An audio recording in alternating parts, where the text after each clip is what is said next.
Welcome to episode 37 of Leading People with me, Jerry Murray.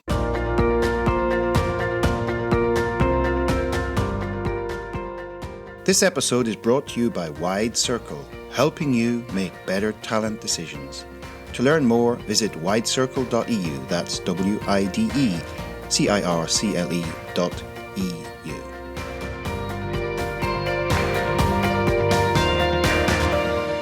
This week's guest is Gregory Karamans, founder and CEO of the multi-award-winning Brain Academy, which currently has over 400,000 students enrolled in its courses on how to understand and better manage your brain.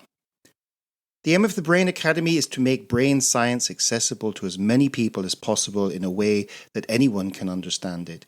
Gregory's goal is to demystify the scientific jargon.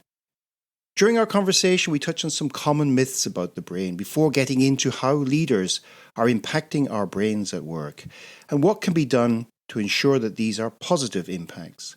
We even explore how some organization structures may not be the most effective way to get the best out of people.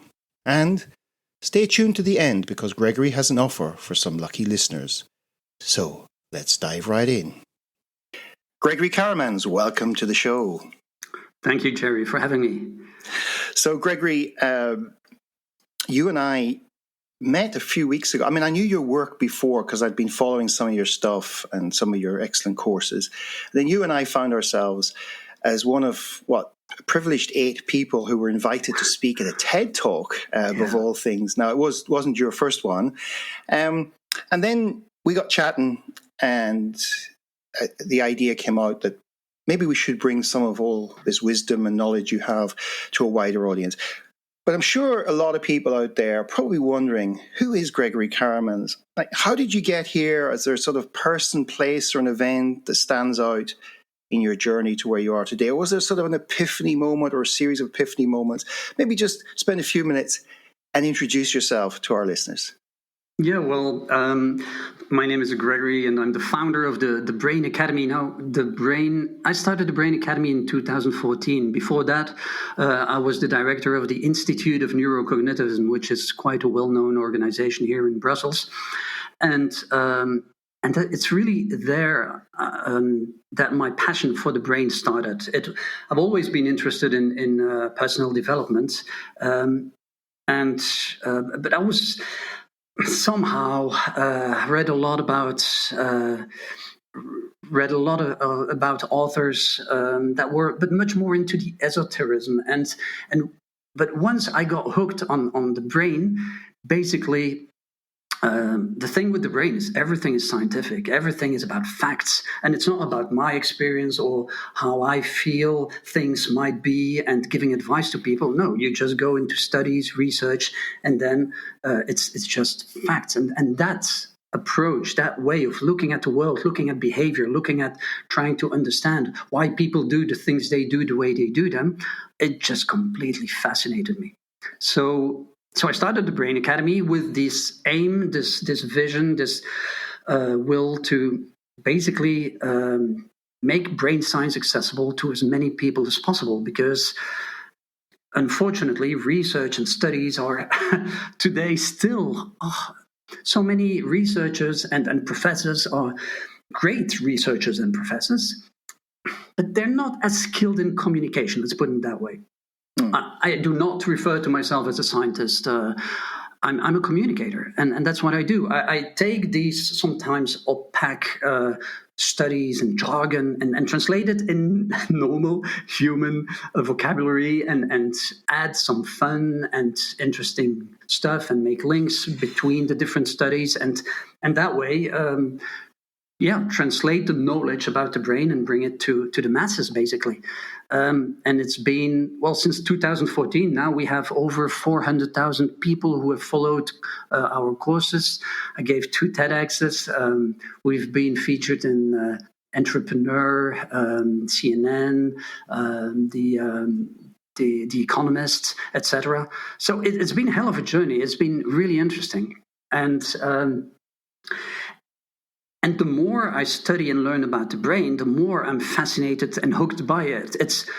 We have now so many information about it, and the the science about it and the scientific tools to study the brain are becoming so much more advanced with every passing year that it just never stops. There's every other month, basically, there's new information coming that just helps us re-understand, redefine aspects of what we understood before about the brain, and then realize, like, maybe it wasn't wrong, but it was totally incomplete, and gives like a better understanding of how the things work up there. And so it's really a never-ending journey, and it's probably one of the most interesting ones that are available nowadays to us humans.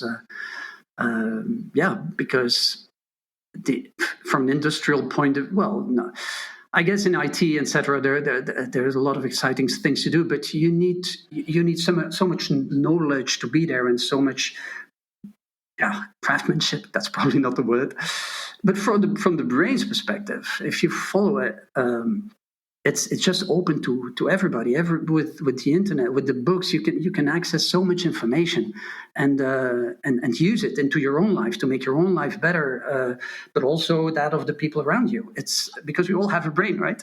Yes, that's the interesting thing, isn't it? We all have a brain. We're rarely.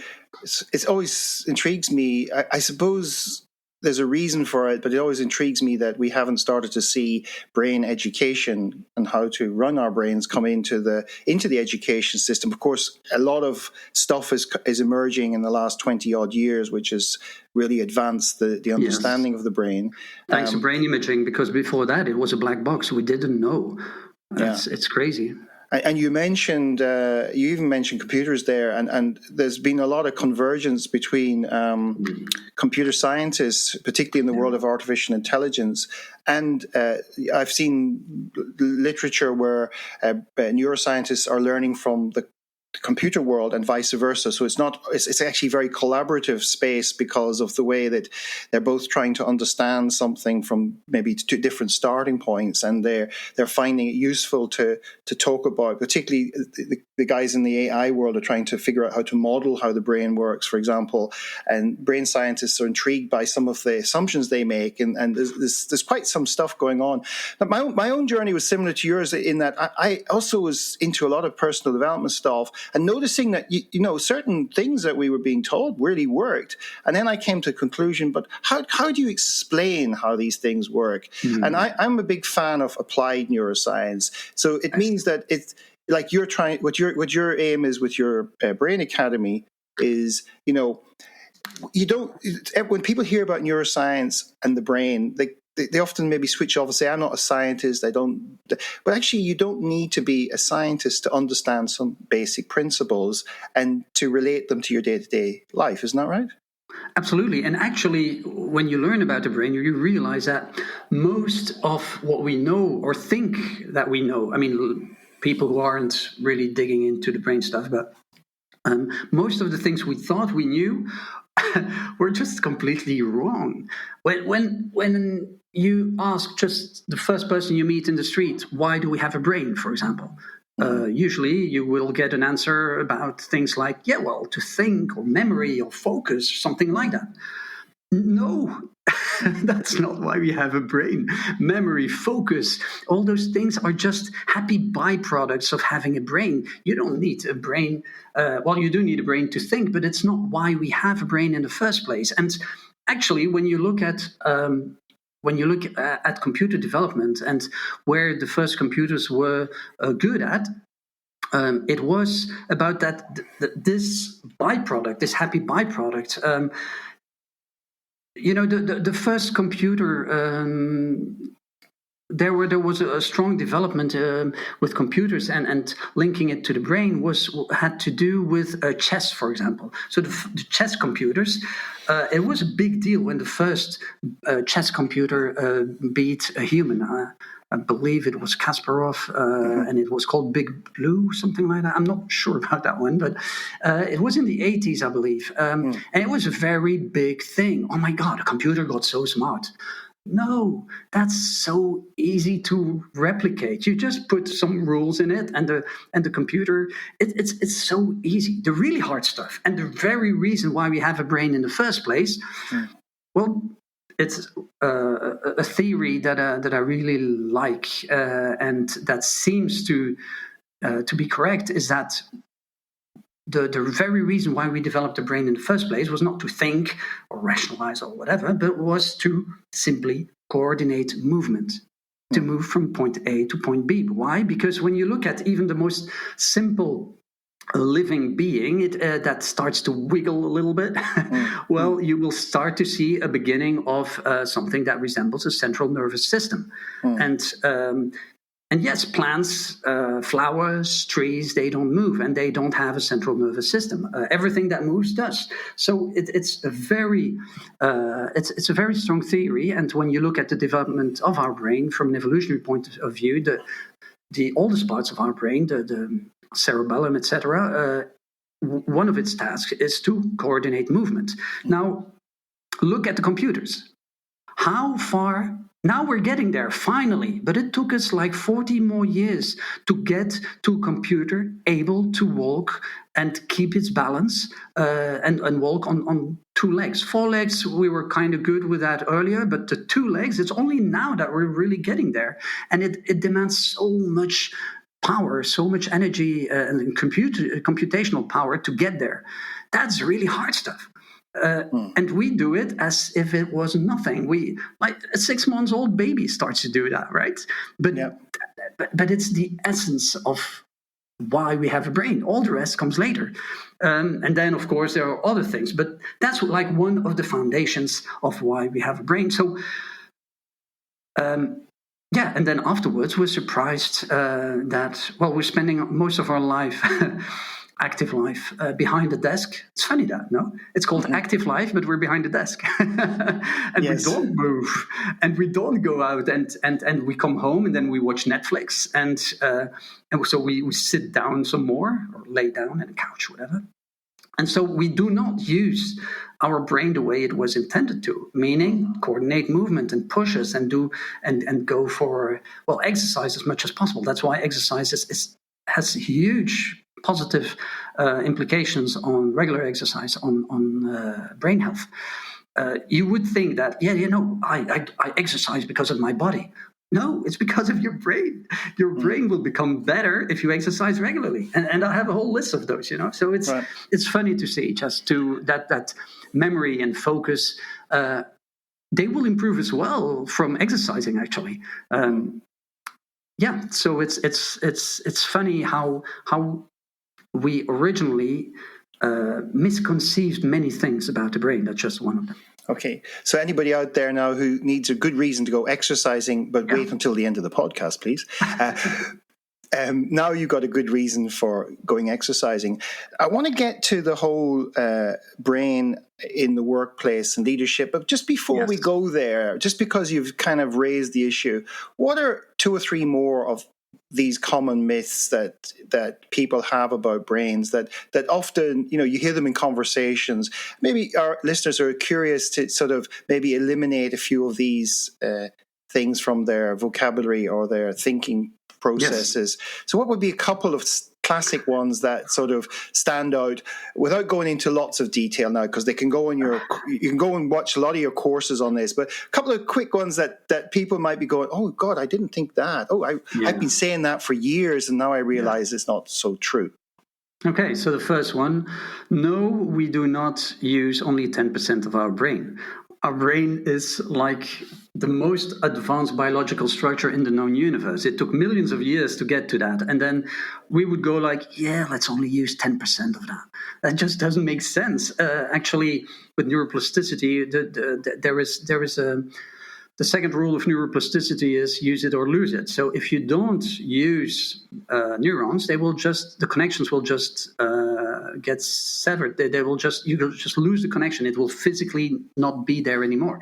So if you don't use parts of your brain, it will get replaced by other things that you do use. So no, we do not use only 10% of our brain. Could that be the reason, Gregory, that because people heard that lots of stuff that we are born with can disappear because it's not being used, but did you say it's being replaced? Is that where that mythology comes from, something like that? Or no, what happens is most of what happens in the brain is on a subconscious level. So we're not aware of what happens in our brain. And when you talk about 10%, and actually we're only aware of anywhere between 5% and this is serious. There's serious research about this. So only 5% is the upper limit.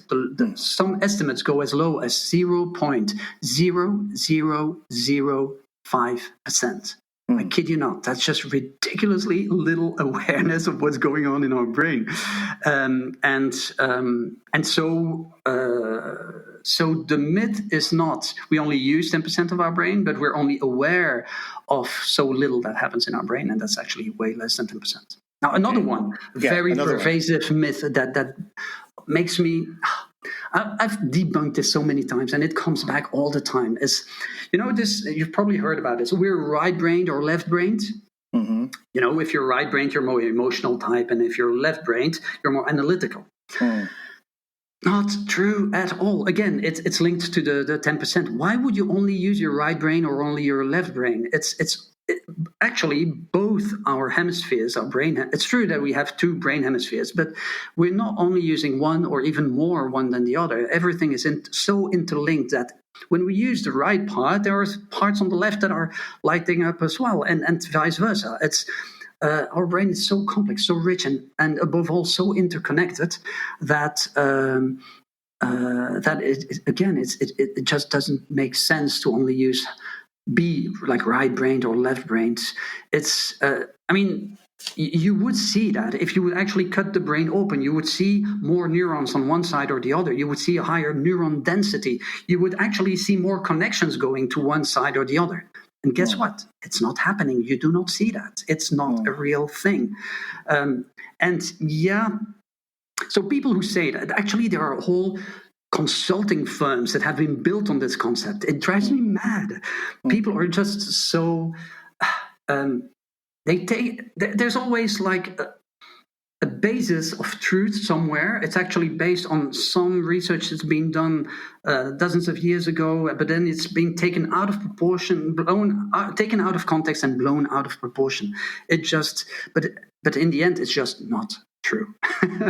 No, and there is a tendency out there. I come across it a lot as well, particularly in organizational life, for people to look for simple, quick fixes. Yes. So if something just comes along and seems simple, and then if we look at Kahneman's research and all this on System 1 and System 2, the System 2 will accept what System 1 gives it, even when System 1 is often incorrect because it seems plausible. And so we get a lot of this stuff not only entering into people's way of working and whatever, but then it gets propagated because those people go around and tell other people these things, and then they're going around talking about right brainers and left brainers and that, and the mythology lives in organizations, and it's partly because maybe it's because people don't have time to stop and think. A friend of mine once said to me recently, he said thinking is actually hard work.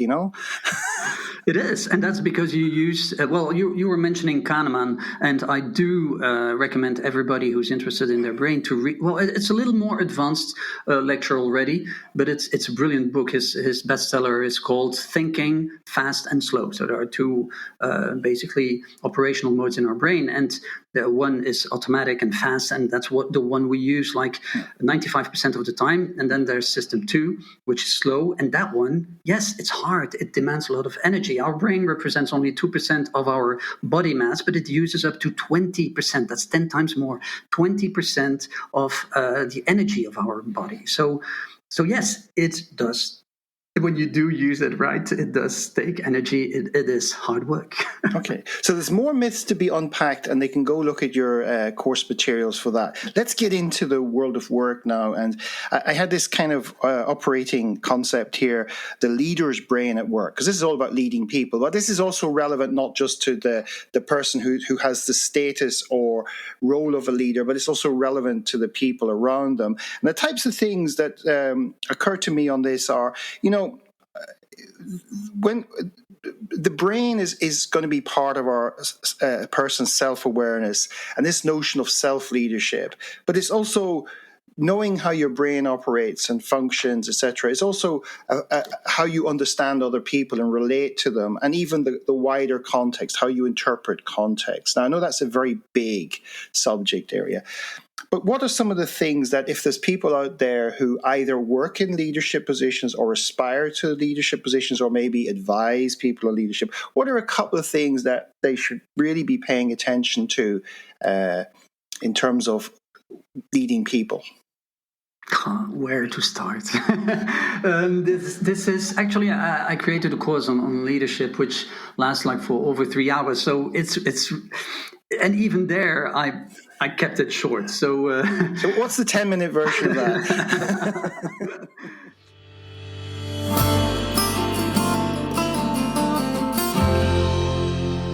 In the next part of our conversation, Gregory highlights how poor leadership can have a profound effect on our brains, and how this in turn leads to many performance problems in the workplace. We also get to explore the impact that some organization structures have on our brain. Well, let me just start with maybe a little anecdote.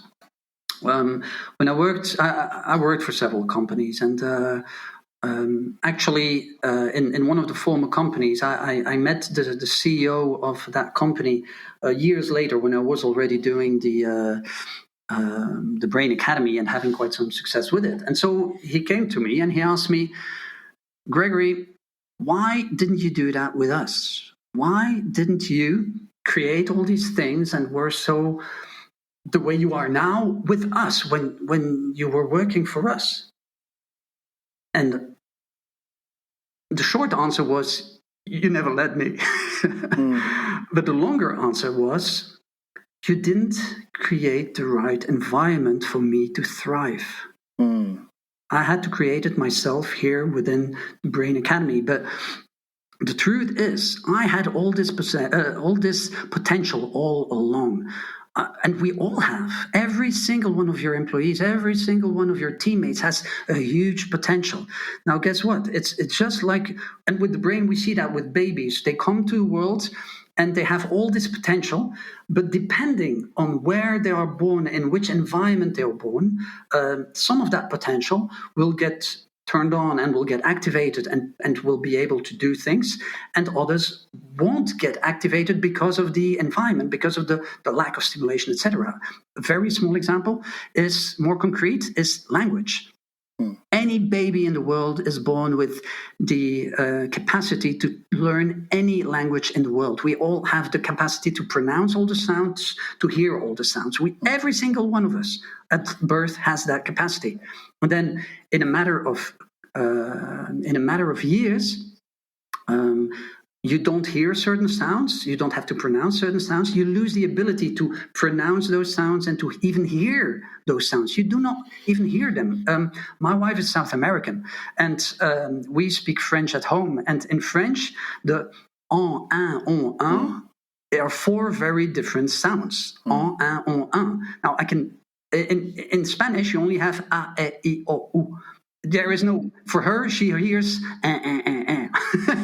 Yes. It just sounds the same to her, but she had the capacity at birth. Now, let's get back in the leadership environment. What happened was exactly the same. We all have the potential to develop ourselves, to really be able to grow and to do marvelous things. We all have a brain. We all have our talents. We all have our strong points. And it will be the environment in your team that will be the defining factor if your teammates will not only give their best. It's not that much about motivation. It's really about being triggered, being stimulated to go that extra mile, to start exploring their own possibilities that they're probably not themselves aware of, and that is really the environment you, as a manager, you create. There are several ways of doing that. I mean, okay.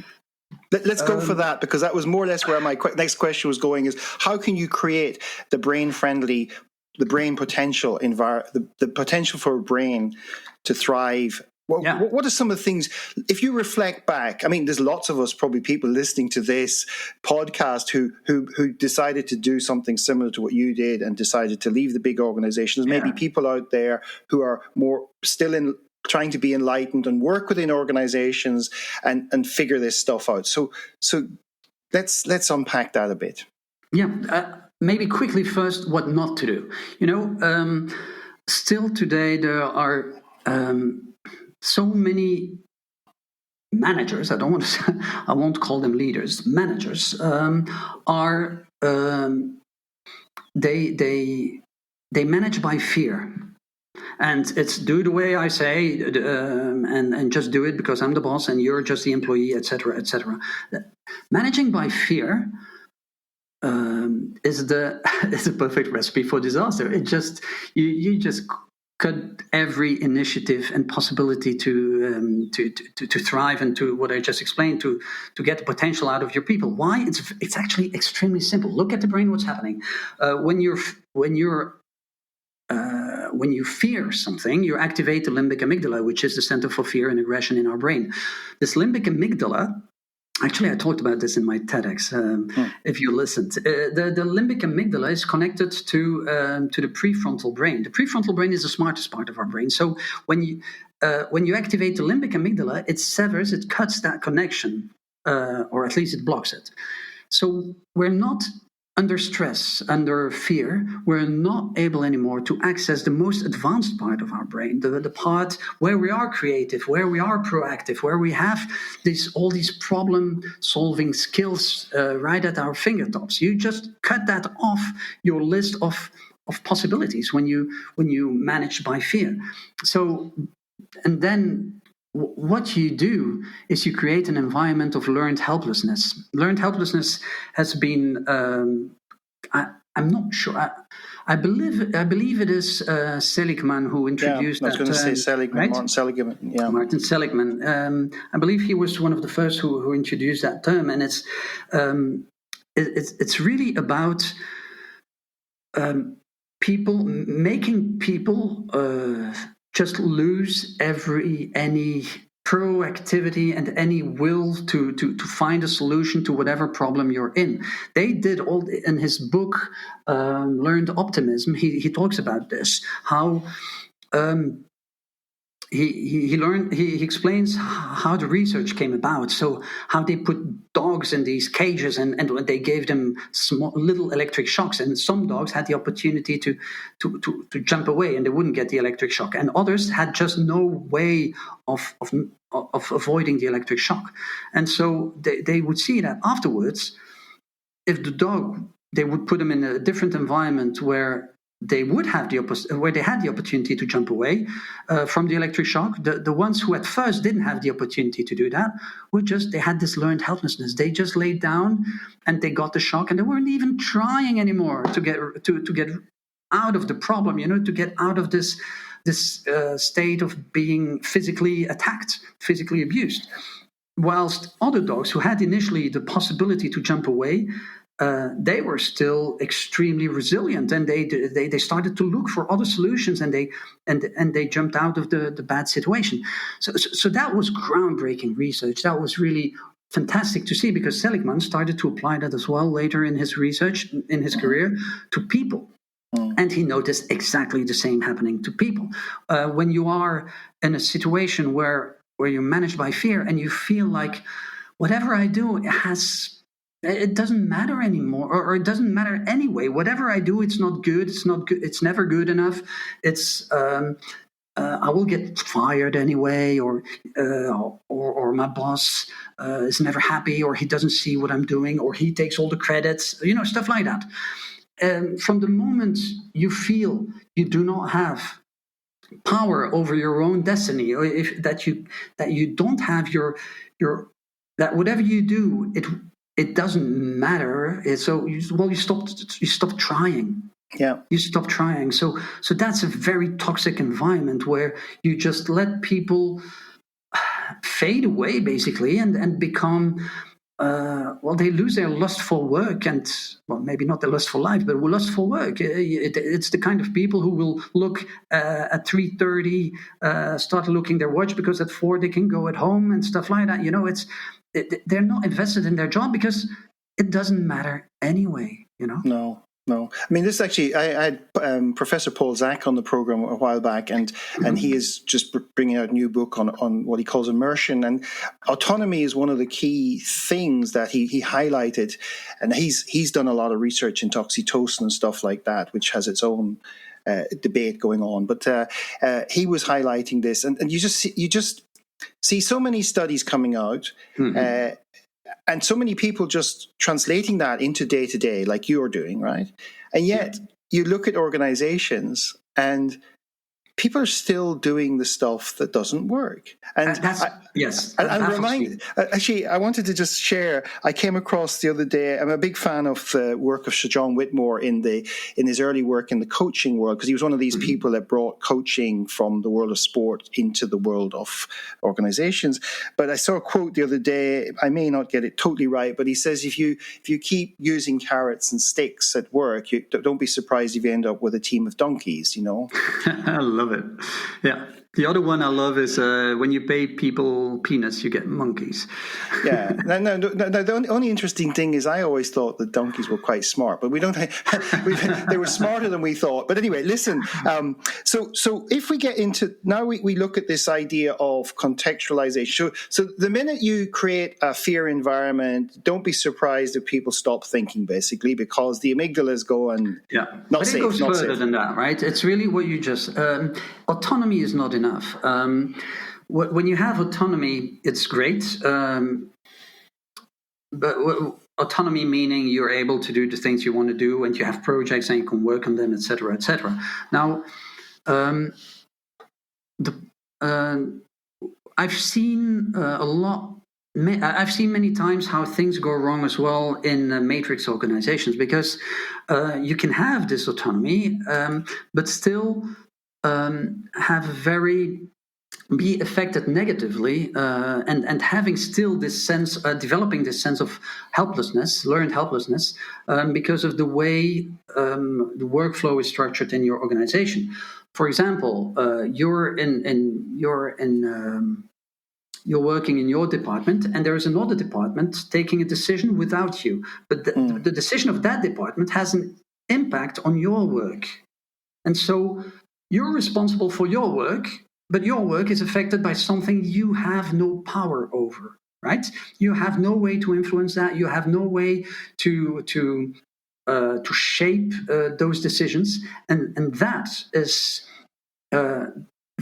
actually one of the main reasons for stress and even burnout nowadays. Because I'll jump into some. Well, no, I won't jump there now. But it's just crazy to see how that kind of attitudes and how that kind of dynamism is. It's about systems, basically, how you build your system, your workflow in the organization. And when you take away the decision power of people, they can do your work the way you want, but you have no power over it.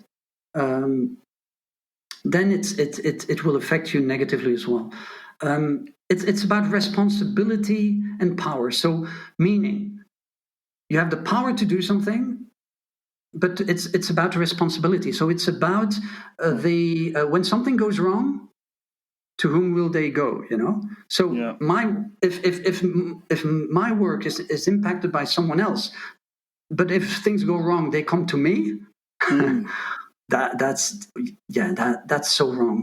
That just burns people out in no time, and it happens a lot. I have so many friends and contacts in the business world who complain about this. That I have this nice title now, I'm a manager, etc. But I don't have the power to change anything. And my team comes to me and they ask me things, and I have no power to do anything. It's the upper echelons that decide, and I just there to transmit orders, basically. Yeah. It's sort of this area of the brain hates uncertainty, and you're living in a constant almost certainty vacuum where the stuff happening.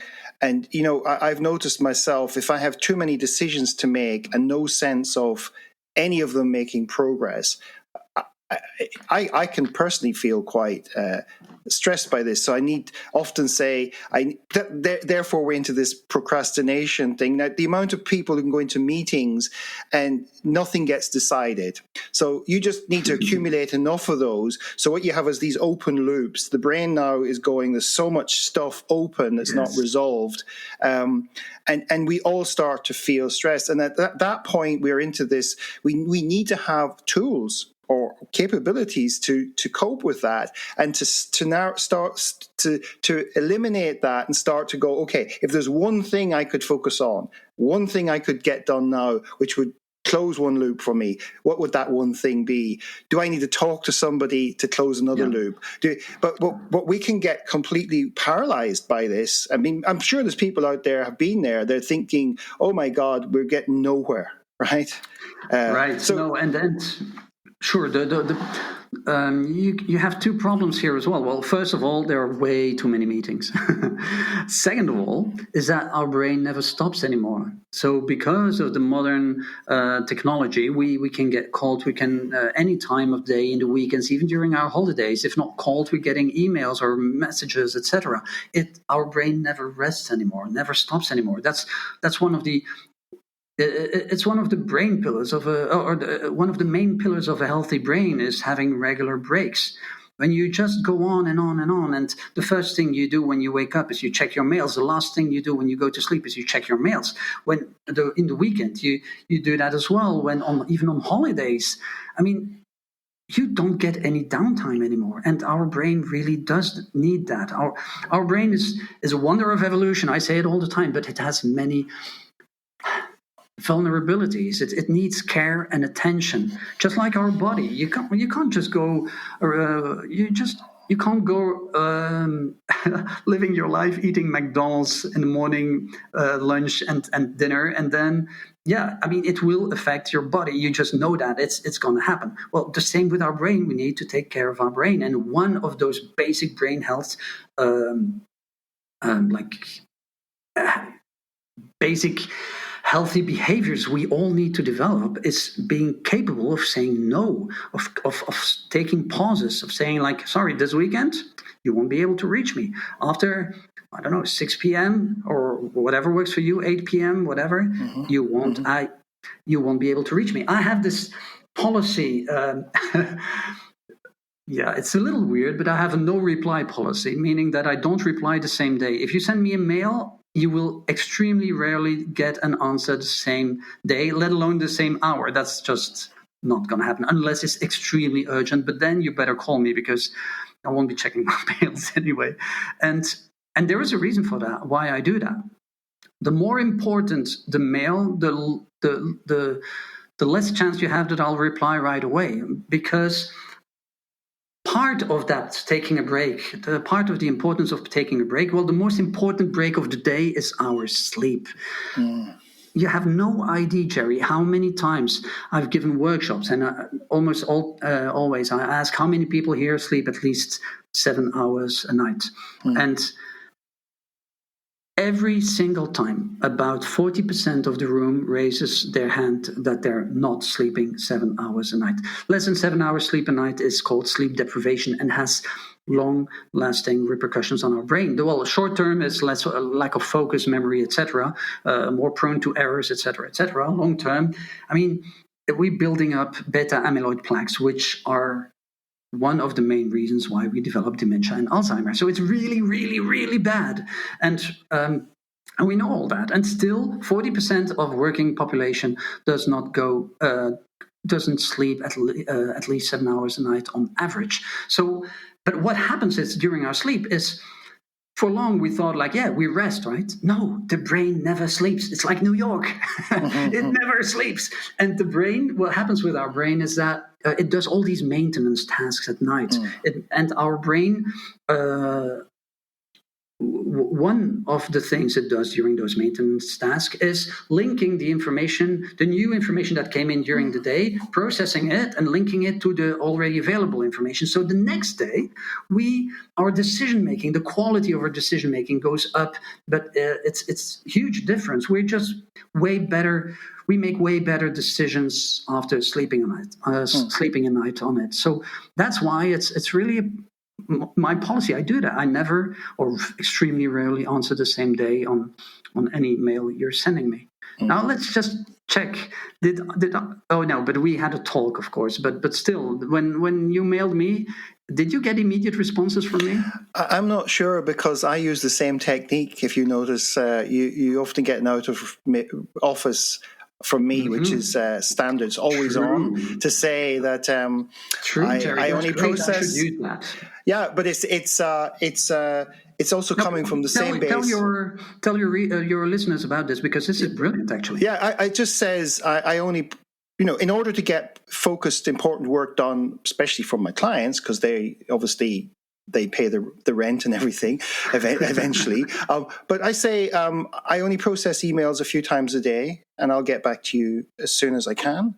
And if it's really urgent, please call me. Do you know how many phone calls I've had since I started using this technique 5-6 years ago? I've had, I think, 4 phone calls in 5 years. So this says to me that only one of them was a genuine emergency, where something wasn't working. The person had a meeting, it was a client, and they really needed me to sort something really quickly. I was able to do it for them, and I was able to respond. It worked. The others were more somebody else creating a panic for themselves. They weren't even a client. They were just somebody who contacted me.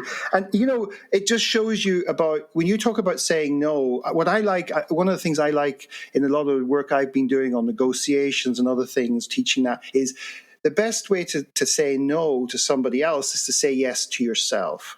And so when you know what your own boundaries are, it's easier to say, that won't fit this week. I could maybe get to it in 2 weeks, but it doesn't fit this week because once again, it's about helping your brain go, don't give me any more stuff to put on the shelves, I like to think of it, what the brain does at night, a little bit like an Amazon warehouse where all the little robotics are putting things into the different compartments. And when we dream, it's like they're kind of crossing over each other. That's why you get all these different things coming in that shouldn't. Sometimes you go, how did he get into that dream? Because that person should never be in that location. And I always think it's a bit like the workers took a break. They put down a few things, and all of a sudden, all these things are appearing. You're going, that's a really weird dream I had last night, because all these people who shouldn't be in the same space. But yeah, it's just I wouldn't have known how to do this 10 years ago, and I would have suffered as a result of it. So there's a lot of merit and a lot of wisdom in what you're saying. Just to expand a little bit on that, on your mailing system, which really I think is brilliant.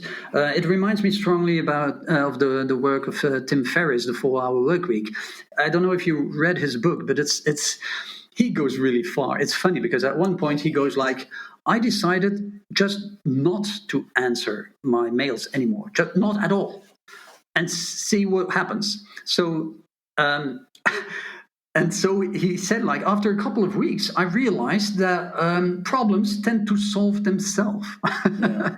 They don't need me in my company, etc. So he would just not answer at all, and it puts things into perspective. We think we're all so important, and we're all like indispensable. We're not. We're really not. And stop putting people in CC and stuff like that. I mean, there is so much basic communication, good practices that are not being followed. If people would read all the mails they get, and CC, BCC, whatever they've invented, it's just ridiculous. And the worst is like, some companies go like, if it's addressed to you directly, you have to read it. If it's in CC, it's optional. But obviously, you get so many directly to you that you don't read the CC. So why do you even put me in CC? And if I was supposed to know about this in the first place, why didn't you put me in directly in the first address one? So it's just unhealthy. It's toxic, and it's Yeah, it just creates so much I can work share with overflow. you. I've had a few clients. One of them, at least one of them, he wrote a little script. So, and he made it clear to people: if you send me a mail and CC me in it, or worse, BCC me in it, I'm not even going to see it because I've written a little script and it's going to send it off somewhere. So, if I'm not responding, it's because it's because you didn't direct it to me. I also find the BCC in my own organization over the years, where I actually work with a lot of associates and people like that. I banned the concept of BCC because BCC is, for me, it's an underhanded technique. Because it's kind of why would you BCC something if you're being transparent? Exactly. To me it's a bit underhand, devious political technique that people use, and of course this contributes to a lot of the other factors you've been talking about, fear and. Absolutely. And it's like we're having this conversation now, and it's as if like hundreds or thousands of people would start listening to what we're saying. That would be so weird, right? Well, I hope there's hundreds of thousands of people listening to this podcast. Thanks for suggesting it, Gregory. I hope people will take up the offer. So let's just get to the end here. So actually, we could. I know that we could probably continue this conversation. I think we even talked about it earlier. Yeah, we scraped the surface. Not even that. There's so much to say. There's so much we could talk about, and isn't that partly because the brain has been there for so long and has evolved so well over the years? I think it's so complex. So if you were to leave our listeners with a couple of tips, do's and don'ts, or a few things like that. You've touched on a few things. Maybe it's just a question of summarizing some of the things you talked about, do's and don'ts. Let's just have a few moments on that.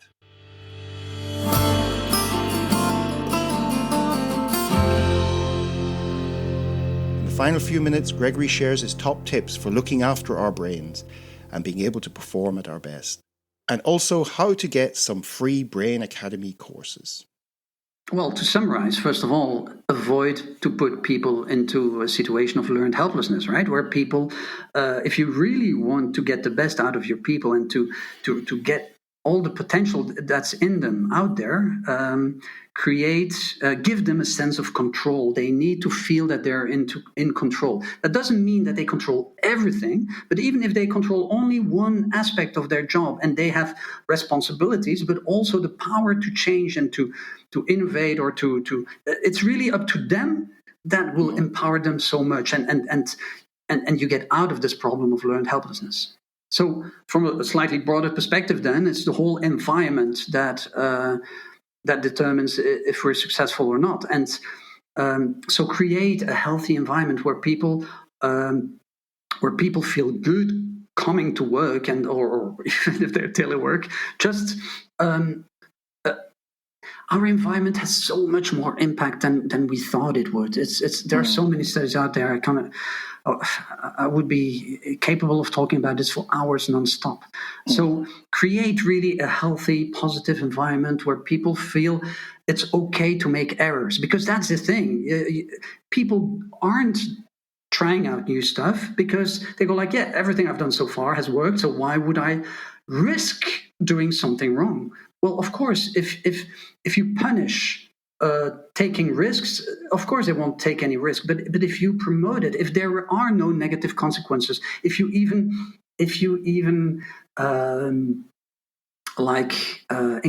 more than encourage, but you can openly talk and joke, but kindly joke about errors that have been made in the past, and be an example in that, right? Let's go like, look, I tried this and this didn't work, etc. I even heard about this company who were doing these in their weekly meeting, everyone had to give one example of how they screwed up the week before.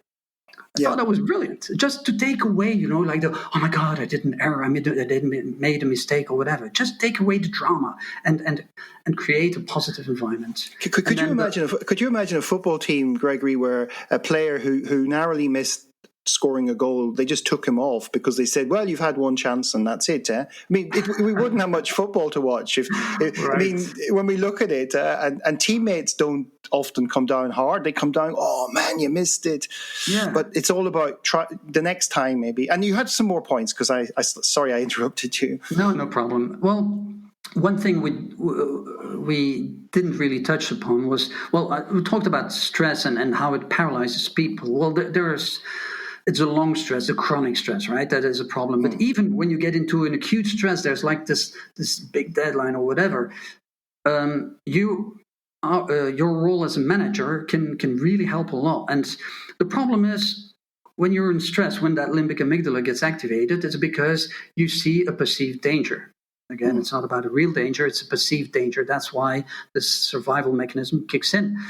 The way to to very quickly shortcut that and to very quickly reestablish the connection to the prefrontal brain is, you as a manager, we as a manager, when we're with our team, you have to take away that perceived danger.